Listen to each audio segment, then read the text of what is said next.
Včas čau, takže doufám, že jste rádi, že mě vidíte. Toto bude první gameplay jako můj první gameplay na War Ice Battlezone a já mám rád Deathmatch, nebyl špatný, ale bylo toho moc, však to znáte, byl jsem prostě, přestal to bavit v tu chvíli, já jsem byl, že my jsme byli dva, a jich bylo 8, to mě dostalo.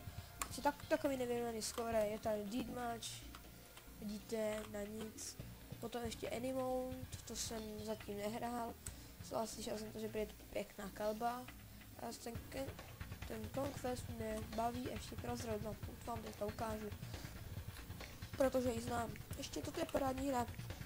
Je to free to play, ještě jsem do ní neinvestoval a je to paráda, že do ní vlastně nemusíte skoro ani jen dát. Ale ty pointy se vám nahrávají automaticky sami se vám nahrávají, takže nemáte 0 pointů, nevadí, budete pařit, hrát pořád, prostě budete do toho blázen, budete pořád hrát, jsem 12, už jsem měl 3000 pointů, to je nemožné, aby jsem zahrál na normální hru, toto je bez debaty, toto je parádní hra, prostě stáhněte si Steam, najděte si War Ice Battlezone, a prostě běžte pařit. No nic, nikdo tady není. Mě se dál nehledat nechce. No nic, tak když to nikdo není, tak vám aspoň ukážu mapu. No nic, nesoukat mapa. Tam je Ačko. Nikdo tady není. Musí ho být 4 na tuto hru. A Deathmatch se mi 10krát nechce jít hrát. Ale co kdyby jsem dělal po jednu změnu? Můžu vám ukázat, drona nemám, teďka momentálně o sebe. Sakra. Tak víte co, já zkusím ten Deathmatch, ale pochybuju, protože dneska jsem zkoušel hodně her. Ale půlka lidí tady, prostě tam není nikdo dneska, to je jako zbláznění. V pátek, nikdo není Deathmatch. Sice to dělám rád, ale musím toto mapu. Dělám to sice velmi nerad, ale to mě baví. To mapa jediná v Deathmatchi. Prostě krabice, za které se můžete různě poschovávat. A je paráda, že k tomu jsou zapotřebí jen 2 lidi. A jsme tady jeden. Tak. Vám aspoň pokusím ukázat. Víte, jako nikdo tady není, to je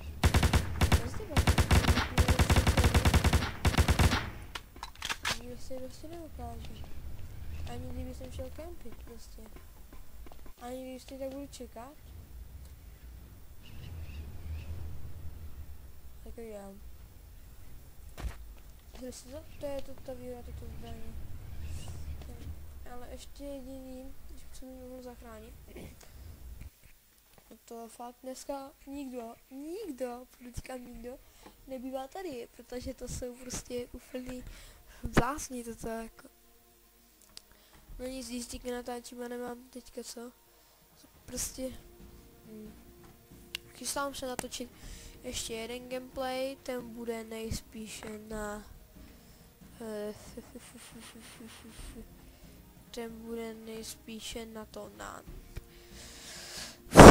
už jsem to chtěl říct, to bude nejspíše na World of Warcraft a tím pádem se nám zužují šance na to, aby jsem vás tam potkal. World of Warcraft Wrath of the Lich King. To bude to, záleží co mi napíšete, když mi napíšete prostě, bude to, buď to bude mluvené, budu toho mluvit, budem tam s kámošama a tak, nebo to bude sestříhané, bude to na písničky, budou tam chodit arenky, skoro žádné dungy, protože dung se za 4 minuty nezabije.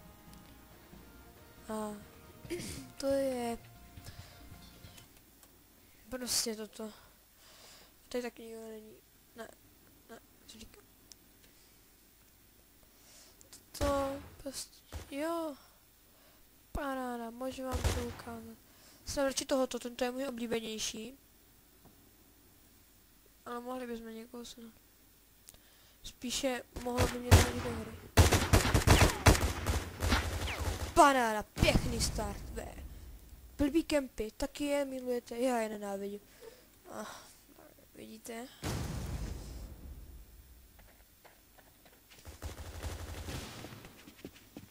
Musíme se zakempit. A nebo nebudeme, já budu myslet normálně.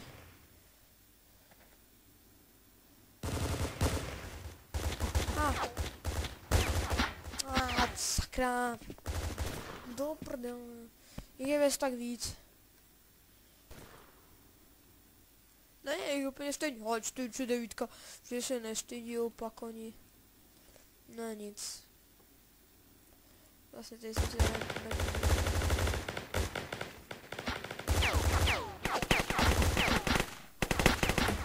hej, já je snad zabiju, toto se nedá. Rád kemp jedný hnusný skurvený. Ne, co jsem komu dneska udělal? Nic nedovolil, to jsou prostě Kalašníkov. On má toho Kalacha,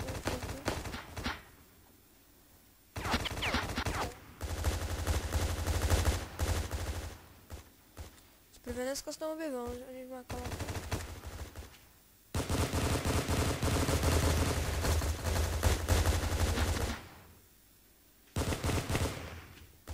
Vidíte, to já moc taky ne, ale když dělal záchranu života, tak to mám docela rád. Docela rád. Hlavně, když to není použito na mě. Teďko na hlavu, ne. To je tady míč, takže to bude zajímavé.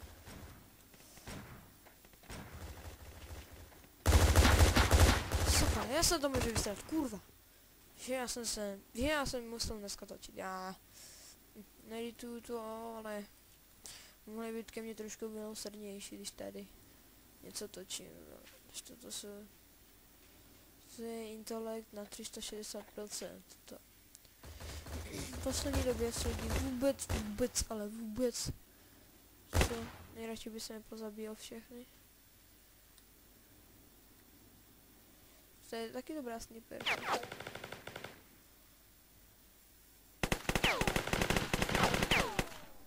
Ovšem pokud nepouštá proti mě, ale už jsem viděl, že se mě nejezdil, tak radši propetám celou oblast. Sakra. Kurva, já se na to, vidíte, 6 mě skorí. Hej, já se na to, no. Prosím, nechrizujte to neumím hrát, protože toto je fakticky pravda. Protože pokud jsou tak velký levely.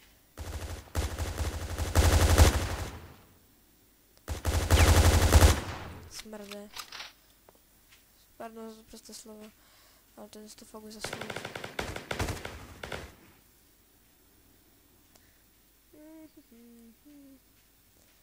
Já nevím vše. Sakra, nemám ani přehled, co tady je. A to hraju tu mapu denně. Já se sebe někdy divím. Kdyby jsem se zapl včera, kdyby jsem si včera zapl Fraps, tak by to bylo v pohodě, ale teďka to se prostě nedá. Protože oni jsou tak blbí.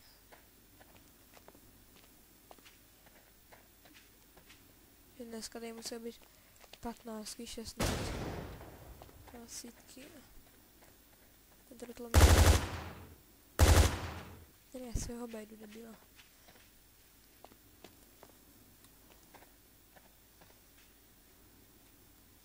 Co se týče intelektu, nejsou tady moc inteligentní. Sakra.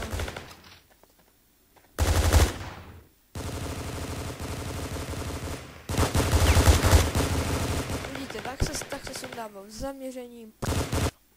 Paráda. Mě štve nejvíc na těch blbech.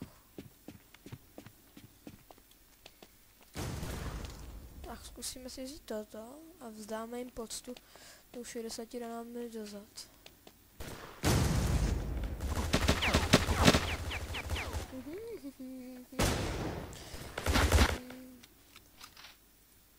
Divíte se mi?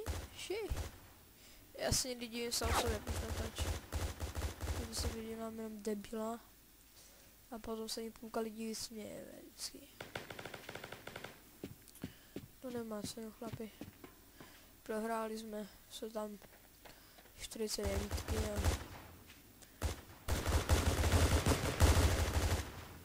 které už to zkušení si nebudu.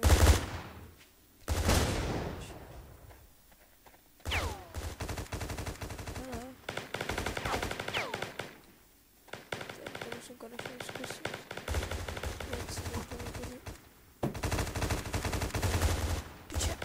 Toto jsou na honzo ty. Hej, já se na to mám dneska debilní den. Dneska se mi vůbec nedaří. A když se zakempím, tak mě někdo zabije. Pozor. Co ty to ukázat? Já vám to neukážu, že mi to nedělá. Se zakempím se tady. A trefím akorát našeho hráče.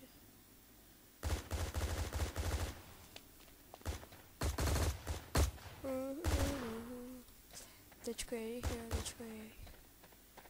Co to je výhoda třetího pohledu?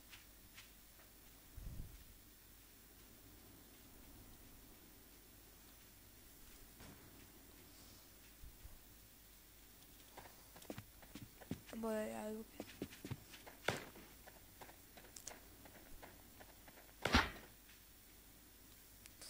Tak mě netrefí. Tečka je taky naše. Vždycky, že člověk chce to oběhnout, tak se lí tak všechno najednou. Nějaká šance na úspěch tady je.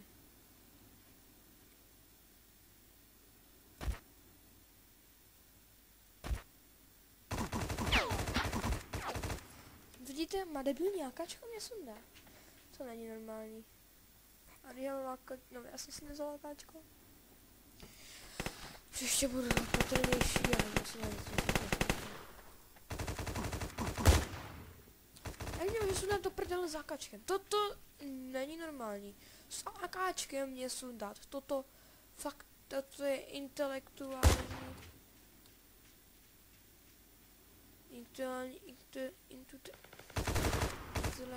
pravoborci. Já si na ně vezmu těžkou techniku v poslední chvíli. 120 nábojů, 3 zásobníky, paráda, jdeme skropy. Náš tým prohrál. Ti vole, toto je neskušený tým, toto. Já nemám co říct, toto se nedá s něma hrát. Jenom 80, 112 skore, toto je fakt moc. Já to lidi ukončím, prostě dneska se mi nedaří. Zdar.